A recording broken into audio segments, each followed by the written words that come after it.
Hey, awesomes. I'm excited to talk to you for a couple minutes. It's been a while since I made a live and or not a live, but a live. And I don't know about you all, but here in the Northeast, the allergies are hitting me so badly that like my head is in a fog and I'm sneezing and my nose is running and I'm just trying to like convince people that I don't have COVID, and it's just like horrible, horrible allergies. But it's like this year it's really creating like this brain fog that's really hard to deal with. So I'm not sick if I'm sneezing and sniffling. It's just the trees are trying to kill me. But anyway, happy fall.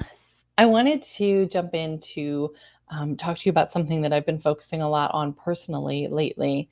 Not just personally, we're doing a lot of work on this in the programs too. We've actually created a kind of a book club for this topic in Biz Elementals and Alchemy of Success Circle. And that's really reflective of how much I've been focusing on this in my day-to-day life and in terms of my own personal and professional, but more personal growth. So I've been looking at the difference between income and wealth, between money and financial security. And, this is something that I really realized as an adult. So to give you a little background, when I grew up, money was a constant struggle in my family. It was the source of a lot of arguments. It was the source of a lot of stress. It was the source of a lot of, I was really cognizant that money was something that we didn't have, that my friends had. We lived in a wealthy area, but we did not have much money. And I often went to private schools where that sort of difference was kind of emphasized for me. And so I sort of grew up in this culture of like not having money, not having wealth, and really not having the security that comes with wealth. There was a lot of stress around scarcity.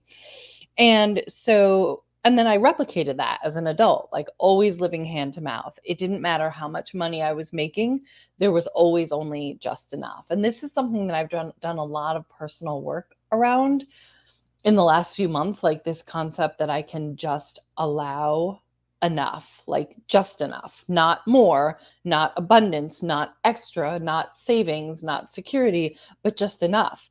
And it's been really fascinating to me to notice over the years, when I started in arms coaching, I was making about between $17,000 and $19,000 a year in New York City with a daughter that I was 100% financially responsible for. Like it was not enough.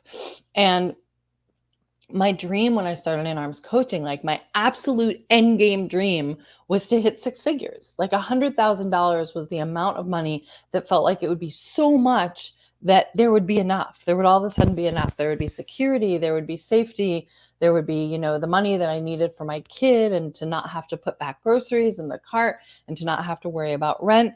And I hit that. I don't remember what year I hit that. It was probably, 8 or 9 years in that I hit six figures, because I had to grow my business very slowly.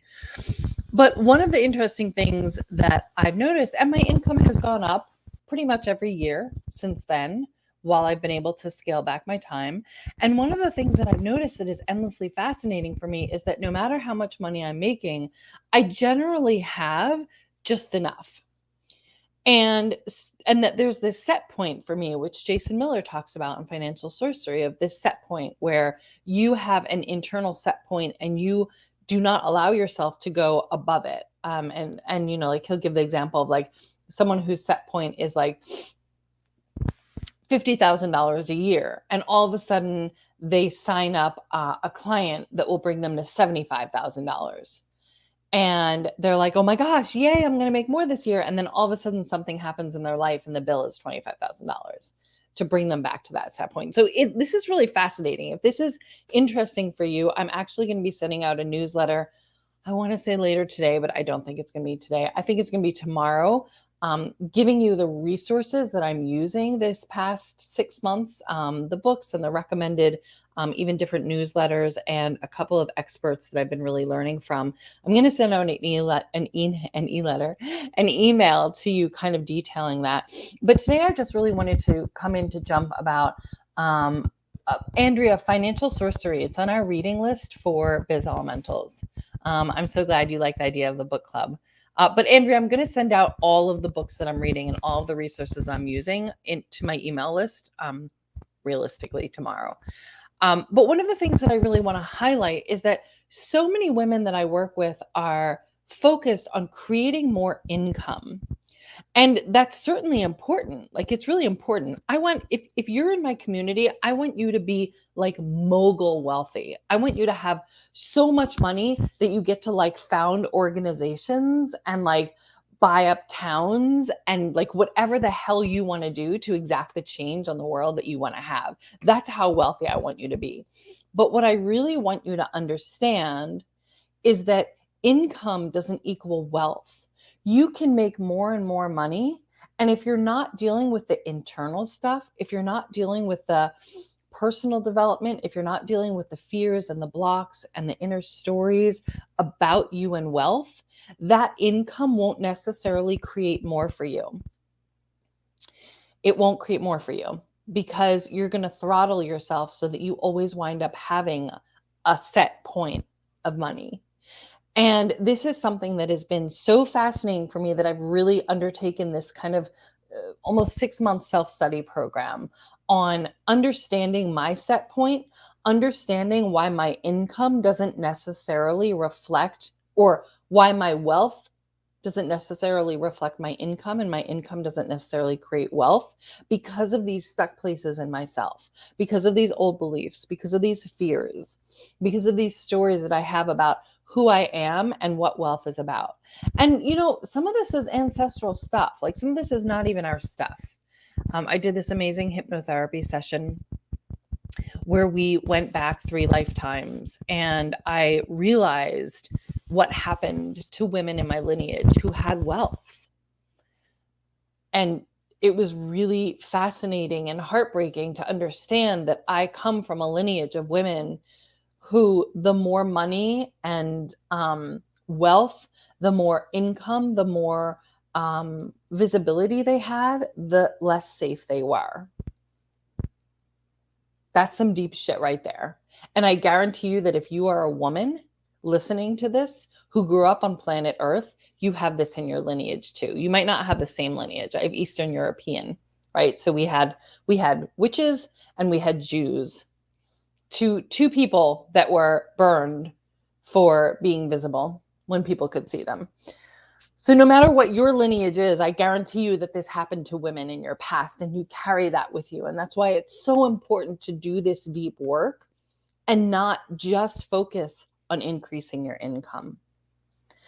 So I hope that resonates for some of you. Andrea, I'm so glad you're watching. Thank you for watching and commenting and tagging Colette and Rena.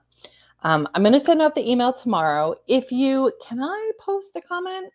Let me see. Let me try this. I don't know if I can because this is, let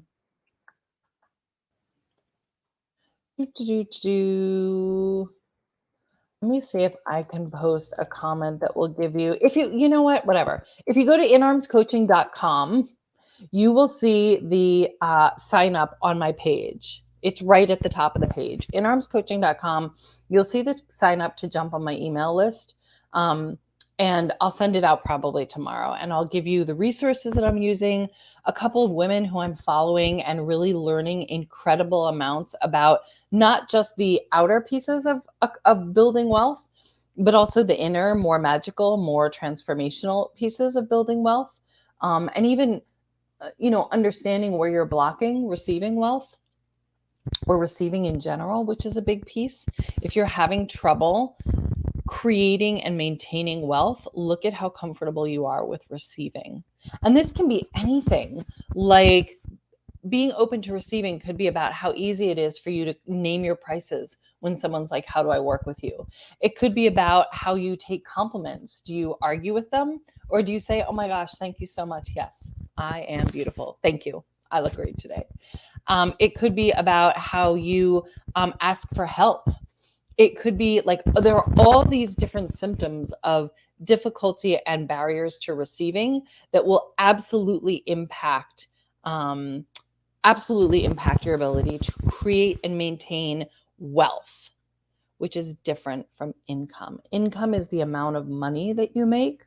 Wealth is how you maintain it and grow, not just your money, but all of the forms of abundance in your life, your relationships, your health, right? Your boundaries, your income.